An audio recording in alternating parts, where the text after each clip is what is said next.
Doctor B R Ambedkar, जोहार doctor B R Ambedkar, जोहार doctor B R Ambedkar, जोहार डॉक्टर बी आर अम्बेडकर, जोहार डॉक्टर बी आर अम्बेडकर, जोहार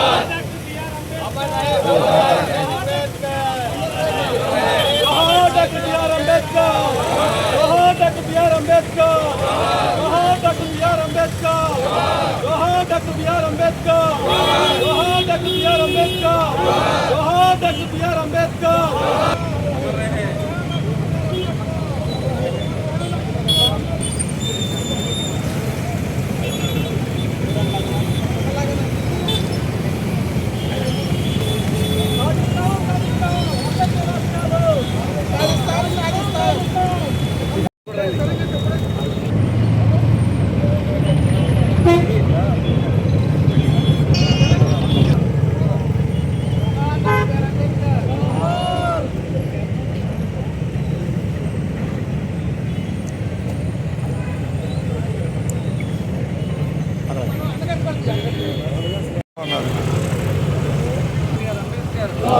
అంబేద్కర్ గారి 135వ జయంతి కార్యక్రమాన్ని దేశవ్యాప్తంగా ఈరోజు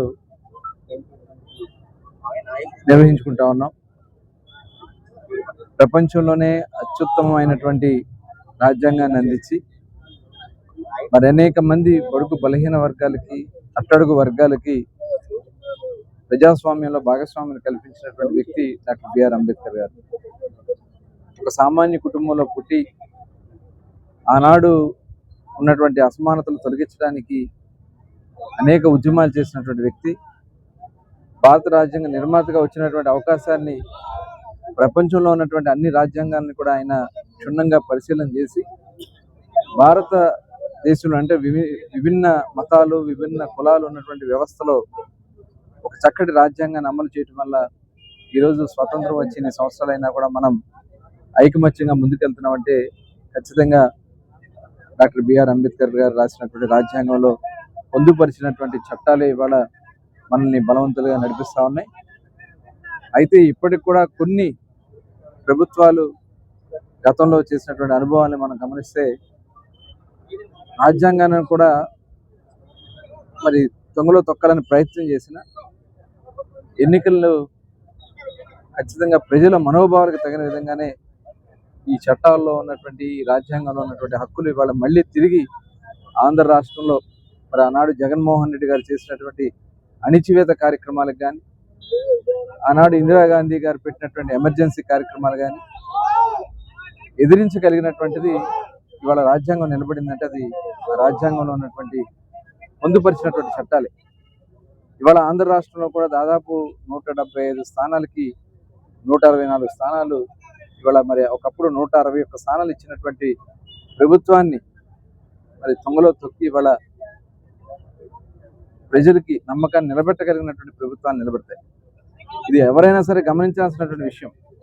ఇవాళ అధికారం ఉంది కదా అని చెప్పి ఇష్టం వచ్చినట్టుగా వ్యవహరిస్తే ఖచ్చితంగా మరి రాజ్యాంగం ఈ చట్టాన్ని, ప్రజల మనోభావాన్ని కాపాడుతుందని మరొకసారి ఈ సందర్భంగా తెలియజేసుకుంటూ మరి డాక్టర్ బిఆర్ అంబేద్కర్ గారు ఇచ్చినటువంటి పాటలోనే ఇవాళ గౌరవ ముఖ్యమంత్రి చంద్రబాబు నాయుడు గారిని కానీ, ఆనాడు అన్న నందమూరి తారక రామారావు గారు కానీ, ఇవాళ బాలయోగ్ గారిని ఒక దళిత కుటుంబంలో పుట్టినటువంటి జిఎంసి బాలయోగ్ గారిని స్పీకర్గా చేసినటువంటి పరిస్థితి కానీ, ప్రతిభా భారతి గారిని మరి ఆంధ్ర రాష్ట్ర స్పీకర్గా చేసిన,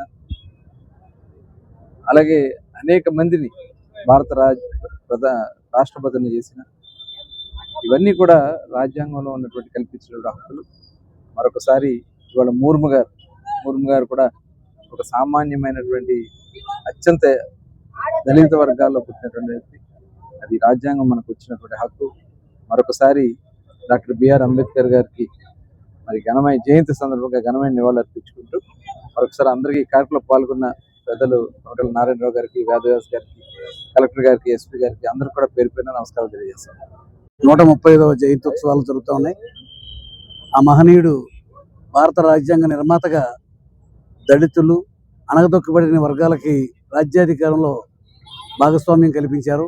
రాజ్యాంగంలో వాళ్ళ హక్కుల గురించి, వాళ్ళకి ఎక్కడో అరమ జీవితం గడుపుతున్నటువంటి వారికి మళ్ళీ అందరితో సమానంగా జీవించే రాజ్యాంగంలో రాసి వాళ్ళకి రిజర్వేషన్లు ఇచ్చి ప్రతి విషయంలో కూడాను ఎస్సీలకు కానీ, బీసీలకు కానీ, ముస్లిమ్స్కి కానీ అందరికి కూడా రాజ్యాంగంలో రిజర్వేషన్లు కల్పించి ఇవాళ అందరితో సమానంగా చదువుకోగలుగుతున్నారన్నా, ఉద్యోగాలు చేయగలుగుతున్నారన్నా, రాజకీయాలు చేయగలుగుతున్నారన్నా వీళ్ళందరూ కూడా అభివృద్ధికి కారణం బాబాసాహెబ్ అంబేద్కర్ గారు. ఆయన మన రాజ్యాంగ నిర్మాత అవటం మన భారతదేశంలో ఉన్నటువంటి ప్రజలు చేసుకున్న అదృష్టం. మరి ఆయన మహనీయుడి యొక్క 135వ జయంతి ఉత్సవానికి ఇచ్చేసినటువంటి గౌరవ మంత్రివర్యులు కొల్లు రవీంద్ర గారు, అలాగే వేదవ్యాస్ గారు, అలాగే వీరు ఇక్కడ ఇచ్చిన అధికారులందరికీ కూడా, కలెక్టర్ గారికి, ఎస్పీ గారికి అందరికీ కూడా అంబేద్కర్ జయంతి సందర్భంగా అందరికీ కూడా అభినందనలు తెలియపరుస్తూ ఉన్నాను.